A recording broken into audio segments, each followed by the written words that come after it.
इनकी उम्र 12 साल से लेकर 16 साल तक की मेरी बेटियां थी, 152, और उनको अपने महल में कैद करके वीरेंद्र देव दीक्षित ने बलात्कार किया। और जब पूछा गया कि ऐसा तुमने क्यों किया, तो कहने लगे मैं भगवान श्री कृष्ण का अनुयायी हूं, तो इसलिए उन्होंने 16,108 रानियों को रखा, तो मैंने 150 रख ली, तो कौन सी बड़ी बात। ये कौन कह रहा है? ये वीरेंद्र देव दीक्षित। लेकिन ध्यान रखना, जैसे जिनके आराध्य होते हैं, आदर्श होते हैं, वैसे ही उनके अनुयायी भी होते हैं।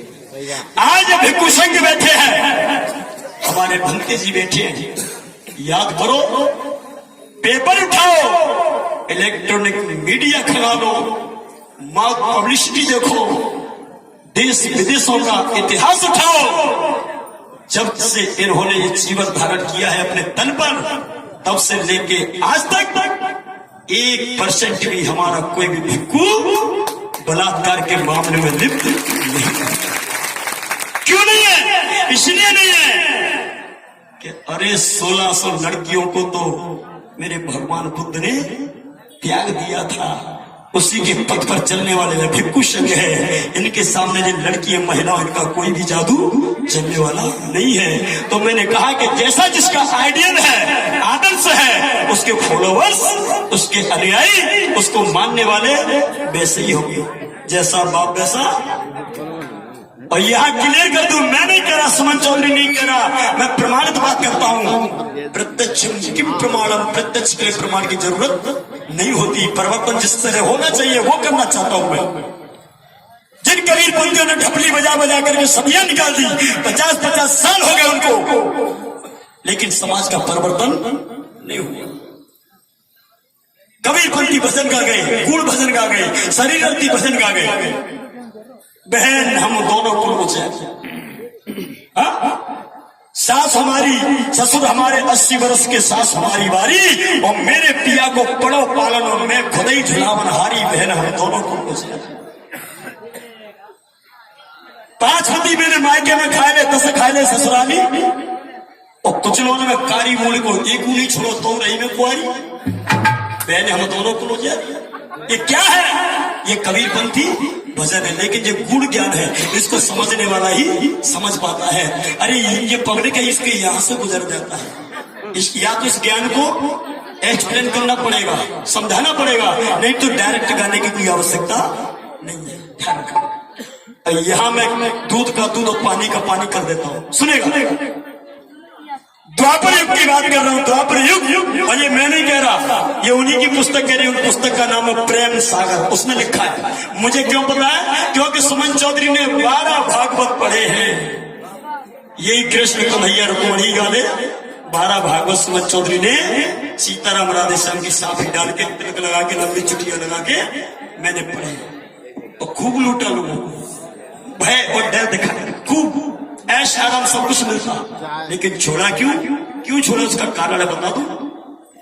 प्रेम सागर पुस्तक में लिखा है कि जमुना की किनारे, जमुना की नदी में, जमुना नदी के पानी में, जब हमारी बहन, हमारी बेटियां, गरीब लोगों की बेटियां, जिनके पास एक जोड़ी कपड़े होते थे, बस आज भी गरीबों के पास सिर्फ एक ही जोड़ी कपड़े होते हैं, उन्हीं को धोकर पहनते हैं और कहीं जाते हैं। गरीबों की बहन बेटियां कहीं मायके में या कहीं न्योता खाने या कहीं रिलेशन में जाती है, तो पता है पड़ोसी का या नंद भाभी किसी का भी कपड़ा मांग करके पहन के जब जाते, ये गरीबों का आईना है, हकीकत है। ऐसा ही वो हमारी बेटी, जिनके पास एक ही जोड़ी कपड़ा होता था, वो जमुना की नदी में नहाने के लिए जाती थी, क्योंकि उनको गांव में नहाने का अधिकार नहीं था।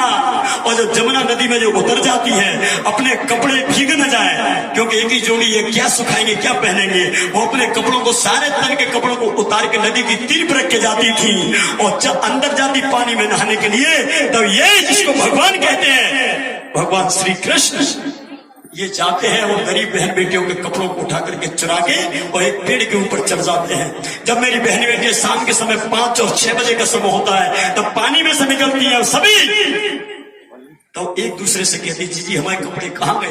तो कहते हैं भैया हम तो तुम्हारे संग ही हमें तो पता नहीं है। तो ये कृष्ण बांसुरी बजा करके इशारा करता है कि मैं यहाँ बैठूं। तब हमारी वो गरीब बेटियां जिनके शरीर नग्न थे, कपड़े का कोई टुकड़ा शरीर पर नहीं था, वो शर्म लाज हया के मारे पुनः फिर से पानी में उतर जाते कि कहीं कोई हमें देखना नहीं। तब कहती है अंदर से कि भैया कृष्ण हमारे कपड़े दे दे। तब ये कृष्ण कहता है कि कपड़े लेने हैं तो बाहर आके ले लो। बेचारी अपने दोनों हाथों को बच्चे स्तर पर लगा करके अपने लाज हया शर्म को ढक करके बाहर जब आती है तो फिर कहती है कि कृष्ण अब तो कपड़े दे दे। तब ये कृष्ण क्या कहता है कि जिनको कपड़े चाहिए वो अपने दोनों हाथ उठा के ले लो। अब मैं तुम्हें पूछना चाहता हूं, ये भगवान है क्या? आवाज मुंह से निकलना चाहिए। ये भगवान है जो पराई बहन बेटियों के नंगे बदन को देखना चाहता नंगी आंखों से? ये भगवान जो पराई बहन बेटियों को नंगे बदन को नंगी आंखों से देखना चाहता है, उनकी इज्जत को लूटना चाहता है, वो भगवान है कि गुंडा? आवाज कम आई भाई। ठीक ठीक, एक तरफ तो ये और एक तरफ ये बहन पटाचारा, इसके सर पर कोई कपड़ा नहीं था क्योंकि पति को सांप ने खा लिया था। 2 बच्चे थे, एक को गीद ले गया, एक नदी में कूद गया, माता पिता भाई तीनों मरघट में जल के मर गए, अकेली रह गई, तन पर कोई कपड़ा नहीं था। चैत वन में भगवान बुद्ध जब प्रवचन कर रहे थे, वही पटाचारा नग्न अवस्था में निर्वस्त्र लड़की आकर के बीच सभा के बीच में बैठ गई। तब मेरे भगवान बुद्ध ने खड़ा होकर के अपने तन का जो चीवर था, जो कपड़ा था, वो उतार करके मेरी नग्न बेटी को उड़ा दिया। इस तरह से बेटी की लज्जा भगवान बुद्ध ने बचाई थी। अब मैं तुम्हें पूछना चाहता हूं कि बहन बेटियों के कपड़े उतारने वाला भगवान होता है या कपड़े पहनाने वाला भगवान होता है? अब यह भी बताना पड़ेगा तुम्हें कि उतारने वाला कौन, नाम क्या उसका, और पहनाने वाला कौन? सच्ची ईमानदारी से बात कर रहे हो तो तुम्हें अपने अपने ईमान और धर्म की कसम है, जिनके घरों में इस गुंडे की तस्वीर लगी हो, कैलेंडर फोटो सुबह उतार के लपेट के एक रोटी बन जाएगी, चूल्हे में जलाओगे तो,